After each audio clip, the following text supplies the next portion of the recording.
Le meilleur de tous les guerriers que les musulmans aient jamais eus s'appelait Khalid ibn al-Walid. Son père était al-Walid. Khalid était un homme grand, puissant et musclé, au teint assez clair, et son apparence était très proche de celle d'Umar ibn al-Khattab. En tant que jeune homme, il avait environ 20 ans de moins que le prophète Mohammed, paix et bénédiction sur lui. À la bataille d'Uhud, il était du côté des Koufars, les mécréants, de Quraysh, les ennemis qui avaient usurpé les biens des musulmans. À cette époque, Khalid n'était pas musulman. Il observa les archers musulmans et vit qu'ils avaient quitté leur position. Immédiatement, il prit un groupe d'hommes et contourna la montagne pour attaquer les musulmans par derrière, les prenant en sandwich. C'est à ce moment-là que les musulmans subirent une grande perte aux mains de Khalid. Du point de vue des Quraysh, Khalid était le héros d'Uhud. 1 an et demi plus tard, Khalid participa à la bataille de la tranchée. Il était chargé de trouver et d'exécuter le prophète Mohammed, paix et bénédiction soient sur lui. Il essaya par tous les moyens, mais la tranchée creusée par les musulmans l'empêchait d'atteindre sa cible. Il est rapporté qu'il tenta une approche de nuit, mais Hudayfa ibn al-Yaman le remarqua immédiatement, alerta tout le monde et son plan fut déjoué.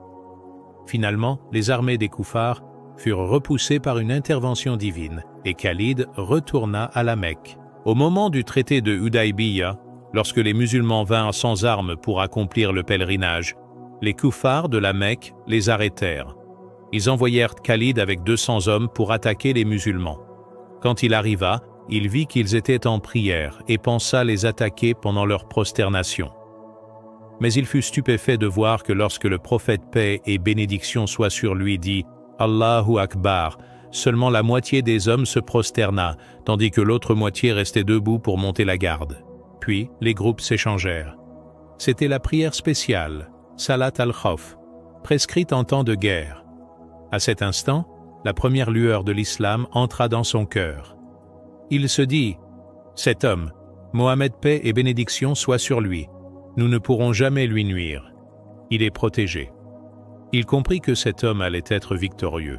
Après Hudaybiyah, Khalid reçut une lettre de son frère, Al-Walid, qui était musulman. La lettre disait « Mon cher frère Khalid, je t'ai toujours connu comme une personne très intelligente.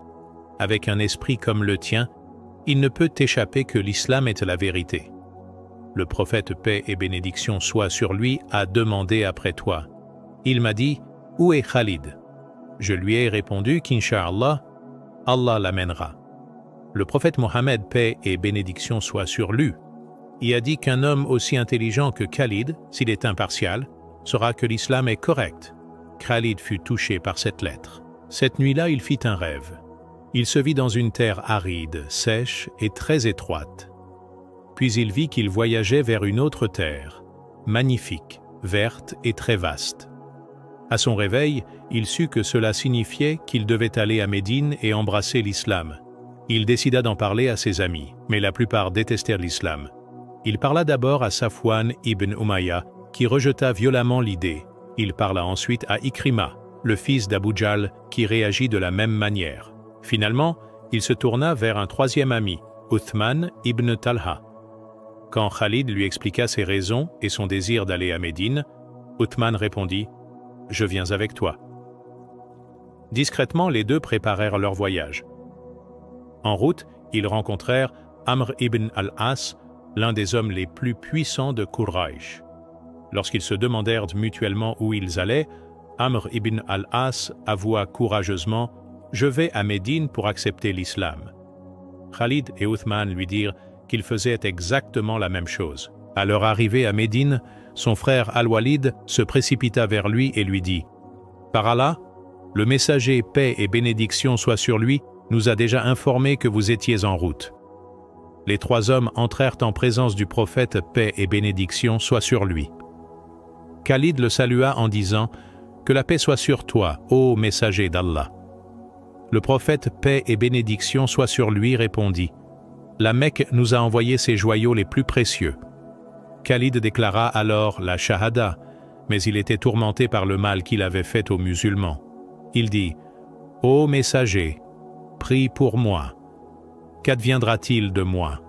Le prophète paix et bénédiction soient sur lui répondit « Ô Khalid, l'islam efface tous les péchés commis avant lui. » Khalid prêta alors allégeance et le prophète pria pour lui « Ô Allah, pardonne à Khalid pour tout le mal qu'il a fait contre l'islam. » Peu de temps après, Khalid participa à la bataille de Mou'tah. Le prophète Mohammed paix et bénédiction soit sur lui avait nommé 3 chefs successifs, Zaïd ibn Haritha, Jafar ibn Abi Talib et Abdullah ibn Rawaha. Tous 3 tombèrent en martyrs. C'est alors que Thabit ibn Arqam prit l'étendard et le donna à Khalid, un nouveau musulman. Khalid mena la charge, changea le cours de la bataille et réussit à ramener l'armée à Médine. Pendant ce temps, à Médine, le prophète Mohammed, paix et bénédiction soit sur lui, annonça à ses compagnons « Une épée parmi les épées d'Allah a pris le commandement. » C'est ainsi que Khalid reçut le titre de Saïfullah, l'épée d'Allah. Khalid n'a jamais perdu une seule bataille à laquelle il a participé. Son génie militaire est tel qu'aujourd'hui encore, les écoles militaires occidentales étudient sa vie et ses stratégies. Lors de la conquête de la Mecque, bien qu'étant l'un des plus récents convertis, il fut placé à la tête de l'un des flancs de l'armée musulmane. Plus tard, sous le califat d'Umar ibn al-Khattab, les gens commencèrent à croire que la victoire venait de Khalid lui-même, et non d'Allah. Pour corriger cette croyance, Umar le releva de son commandement. Umar expliqua « Je n'ai pas démis Khalid parce que j'avais un problème avec lui, mais parce que les gens commençaient à croire en lui plutôt qu'en Allah. » Khalid accepta cette décision sans aucune rancœur. 4 ans plus tard, sur son lit de mort, Khalid déclara « Il n'y a pas un seul endroit sur mon corps qui ne porte la cicatrice d'une blessure. Mon corps entier est couvert de plaies, et pourtant je meurs sur un lit et non sur le champ de bataille. Que les lâches en tirent une leçon. Si Allah a décrété votre mort, vous mourrez, où que vous soyez. Si l'épée d'Allah avait été tuée au combat, les gens auraient pu dire que l'épée d'Allah avait été brisée. Allah a donc choisi qu'il meure d'une mort naturelle. Il est décédé et est enterré à Homs, en Syrie. Sur son lit de mort, Khalid fit une déclaration célèbre. « J'étais si occupé sur le champ de bataille que je n'ai pas pu apprendre beaucoup du Coran, mais je n'ai aucun regret. Allah m'a choisi pour accomplir une autre partie de la mission de l'islam. La leçon la plus importante que nous apprenons de lui est que nous ne serons pas tous des maîtres du Coran ou des savants. Parmi nous, il y a des médecins, des ingénieurs, des professionnels de différentes disciplines dont notre communauté a besoin. Nous ne devons jamais sous-estimer la valeur des autres, ni penser que nous sommes les seuls à servir l'islam. Chacun, à travers sa profession, sa richesse, son savoir ou son courage, peut servir la cause d'Allah. La mort du prophète Muhammad, paix et bénédiction sur lui, fut une épreuve immense pour la communauté musulmane. De nombreuses tribus arabes, qui n'avaient ne prêté allégeance qu'à la personne du prophète, se rebellèrent contre le nouvel État de Médine, refusant de payer la zakat, l'aumône obligatoire, et suivant de faux prophètes qui émergeaient à travers la péninsule. Ce fut une période de chaos et d'incertitude connue sous le nom de guerre de l'apostasie, les guerres de la Ridda. Le calife Abou Bakr as-Siddiq, avec une fermeté inébranlable, déclara que rien ne serait changé à la religion d'Allah. Et pour mener les batailles les plus difficiles, il se tourna vers un homme, Khalid ibn al-Walid. Khalid fut envoyé pour affronter les défis les plus redoutables, notamment la menace de Musaylima al-Kadhdab, le menteur, qui s'était proclamé prophète et avait rassemblé une armée immense. La bataille de Yamama, qui s'ensuivit, fut l'une des plus sanglantes de l'histoire de l'islam. De nombreux mémorisateurs du Coran, Houphaz, tombèrent en martyrs, mais la stratégie et le courage de Khalid permirent de remporter une victoire décisive, écrasant la rébellion et préservant l'unité de l'islam en Arabie. Par cette action, il ne fut pas seulement un conquérant, mais le sauveur de la jeune nation musulmane à son heure la plus sombre. Une fois l'Arabie unifiée, le calife Abou Bakr tourna son regard vers les 2 superpuissances de l'époque, l'empire perse sassanide et l'empire byzantin, romain d'Orient. Il confia à Khalid une mission qui semblait impossible, marcher sur la Perse. Avec une petite armée, Khalid affronta les forces perses dans une série de batailles fulgurantes. Il utilisa des tactiques innovantes et une vitesse déconcertante, remportant victoire après victoire et ouvrant la voie à la conquête de l'Irak. Il démontra que la foi, la discipline et une stratégie brillante pouvaient triompher de la supériorité numérique et de la puissance établie. C'est alors qu'un ordre extraordinaire arriva. Les armées musulmanes en Syrie, face aux Byzantins, étaient en grande difficulté. Abu Bakr ordonna à Khalid de laisser le front perse et de se rendre immédiatement en Syrie pour prendre le commandement. Pour ce faire, Khalid choisit un chemin que personne ne croyait possible, une marche forcée de plusieurs jours à travers le désert syrien sans source d'eau. Grâce à une logistique ingénieuse faisant boire une grande quantité d'eau à ses chameaux pour s'en servir de réservoir, il arriva comme un fantôme derrière les lignes byzantines, surprenant l'ennemi et redonnant espoir aux forces musulmanes. Cet exploit culmina avec la légendaire bataille de Yarmouk. Face à une armée byzantine massivement supérieure en nombre, les commandants musulmans, reconnaissant son génie, lui cédèrent le commandement général.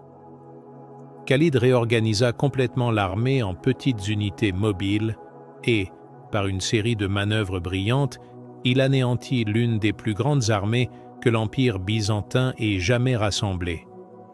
Cette victoire scella le destin de la Syrie et changea à jamais l'équilibre des pouvoirs dans le monde. C'est durant cette campagne que le calife Omar ibn al-Khattab le releva de son commandement. Sans une once d'hésitation ou d'orgueil, Khalid accepta la décision, déclarant « Je ne me bats pas pour Omar, je me bats pour le seigneur d'Omar ». Il continua à se battre comme un simple soldat sous les ordres du nouveau commandant, Abu Ubaïda ibn al-Jarrah, prouvant que son service était pour Allah seul, et non pour le statut ou la gloire. L'héritage de Khalid ibn al-Walid transcende ses victoires militaires. Il incarne l'idée que le talent est un don d'Allah qui doit être utilisé pour sa cause.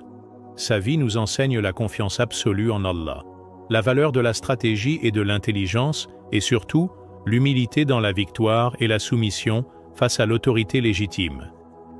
Il était l'épée d'Allah, non pas parce qu'il était invincible par lui-même, mais parce qu'il s'était entièrement soumis à la volonté de celui qui donne la victoire.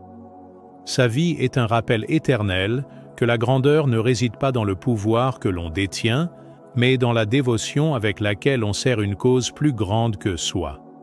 L'histoire de Khalid ibn al-Walid, l'épée d'Allah, nous enseigne une leçon intemporelle. Chaque personne a un rôle à jouer pour la cause du bien, avec les talents et les moyens qu'Allah lui a donnés. Khalid a servi avec son épée et son génie stratégique. Aujourd'hui, à notre époque numérique, nous pouvons servir avec nos clics, nos partages et nos voix. Notre mission ici est de continuer à faire revivre ces récits puissants qui renforcent notre foi et nous inspirent à devenir de meilleures versions de nous-mêmes. Et pour cela, votre soutien est notre plus grande force. Pour ne rien manquer des prochaines histoires et pour nous aider à grandir, je vous invite chaleureusement à vous abonner à la chaîne et à activer la cloche des notifications. C'est le premier pas pour faire partie de cette aventure commune. Si cette histoire vous a touché, imaginez l'impact qu'elle pourrait avoir sur quelqu'un d'autre. Un simple clic peut être la cause par laquelle une personne découvre une leçon qui change sa vie, tout comme la lettre du frère de Khalid a changé la sienne. S'il vous plaît, partagez cette vidéo avec vos proches, votre famille et sur vos réseaux. Soyez un pont de bien. Enfin, votre avis est précieux. L'échange et la discussion enrichissent notre communauté. Qu'est-ce qui vous a le plus marqué dans l'histoire de Khalid? Y a-t-il d'autres compagnons ou des sujets que vous aimeriez que nous abordions? Laissez-nous vos pensées, vos réflexions et vos suggestions dans les commentaires ci-dessous. Chaque abonnement, chaque partage et chaque commentaire est une brique que nous posons ensemble pour construire un espace de rappel bénéfique. Qu'Allah vous récompense abondamment pour votre soutien et votre temps. Puisse-t-il nous accorder la sagesse, le courage et l'humilité de compagnons comme Khalid ibn al-Walid, qu'Allah renforce notre communauté, guide nos pas et accepte nos efforts, aussi petits soient-ils, pour sa cause. Amen. Que la paix et les bénédictions d'Allah soient sur vous.